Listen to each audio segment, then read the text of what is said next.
네, 이 소절에서는 가족에 대한 이론적 접근 7가지에 대해서 살펴보도록 하겠습니다. 여기에서 이론적 접근을 설명하는데 핵심 개념과 건강 가정에 대한 관점들을 살펴볼 텐데요.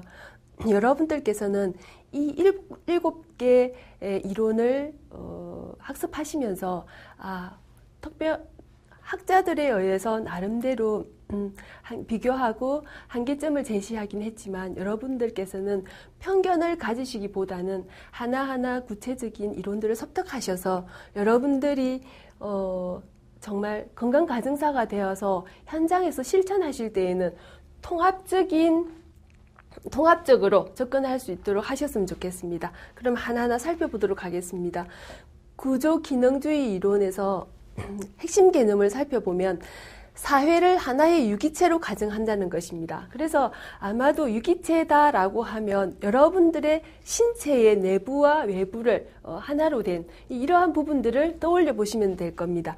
그래서 대부분의 포유동물은 우리의 소화기관, 그리고 잔여물을 배출한 배설기관, 호흡기관, 생식기관을 갖고 있습니다. 그래서 이러한 기관들이 제대로 고유의 역할을 수행하는 동시에 서로가 연결이 되어 있다는 겁니다.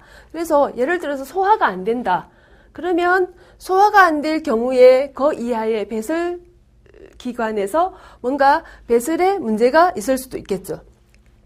호흡이 있을 때도 마찬가지.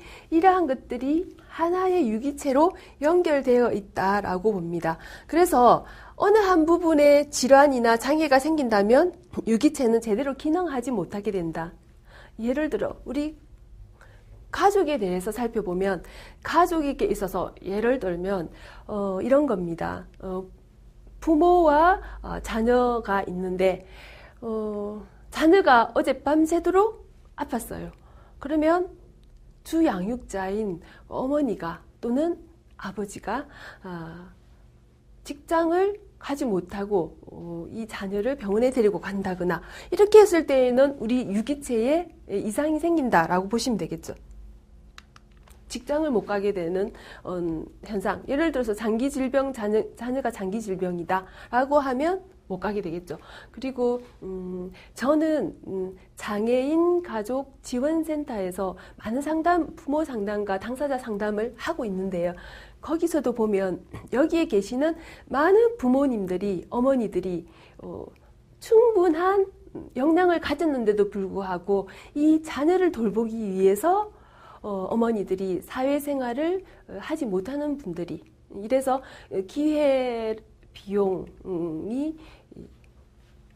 기회비용이라든지 이런 것들을 잃어버린 분들이 많이 있습니다. 이제 그런 것도 하나에 속하겠죠.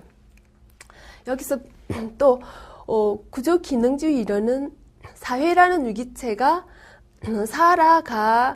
살아가기입니다. 그래서 살아가기 위해서 각 내적 구조들이 고유한 기능을 가지고 있다고 설명을 합니다. 그래서 사회에는 경제제도나 종교규범, 교육기관, 행정조직, 결혼제도,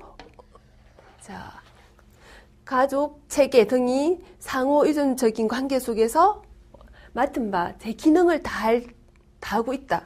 그리고 각 부분들이 사회를 유지하고 발전시키는데 나름대로의 대의명분을 가지고 있고 무질서나 혼란을 방지하기 위해서 규제나 처벌을 가하기도 한다라는 것입니다. 그래서 구조주의는 이렇게 보고 있다. 가족 체계는 사회를 구성하는 한 부분이다. 그죠? 우리가 사회가 있으면 여기 사회 속에서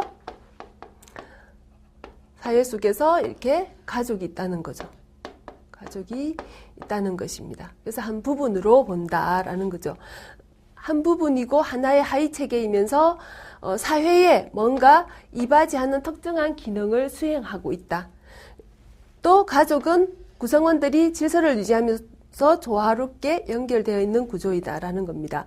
개인은 이런 가족의 어떤 영향 속에서 살아가는 하나의 부분적인 존재이고 또 가족은 통합과 안정에 필요한 기능을 수행하고 있다라는 겁니다. 그래서 가족 내에서 가족 간에 뭔가 갈등이 생겼을 때 학생이든 직장인이든 밖에 나가서 뭔가 다른 사람과의 또 갈등을 초래한다거나 다른 문제를 일으킨다거나 이런 경우가 있습니다. 그래서 제가 상담 현장에서 살펴보면 가족 내에서 부모로부터 폭력을 당한다거나 이렇게 했을 때 이러한 자녀들이 밖에서도 폭력을 할 행위가 좀 더 높다라고 보시면 되겠습니다. 자, 또 다양한 가족 형태 중에서도 핵가족을 기본 단위로 보는 게 구조기능주의 이론입니다. 여기서 대표적인 학자로서 파슨즈는 산업화 요구에 가장 적합한 가족 형태가 핵가족 제도라고 보았습니다. 그래서 이동하기도 쉽고 뭔가 서로가 이렇게 좀 더 빠르게 움직일 수 있고 서로가 좀 더 빠르게 상호작용할 수 있는 게 핵가족이다라고 볼 수 있습니다. 그리고 가족 내에서 아버지가 도구적인 역할을 주로 수행하고 도구적인 역할을 수행한다라는 것은 대부분이 경제적인 것들을 책임진다거나 이런 것들을 하고 있죠. 그리고 어머니는 어떤 애정의 표현이나 아니면 여러 가지 또 가정 내에서 이런 기능들을 어머니가 맡아서 하고 있다라는 것이 구조기능주의 이론에서 보는 것입니다. 그리고 그때는 산업화가 진행될수록 부부 가족의 형태가 증가하고 있다라는 것은 우리가 예전에는 확대 가족 또는 대가족 제도에서 뭔가 직장을 구해서 도시로 나간다거나 그리고 뭔가 이직한다거나 그죠? 이랬을 때 이동은 부모와 확대 가족이 전부 이동하는 것이 아니라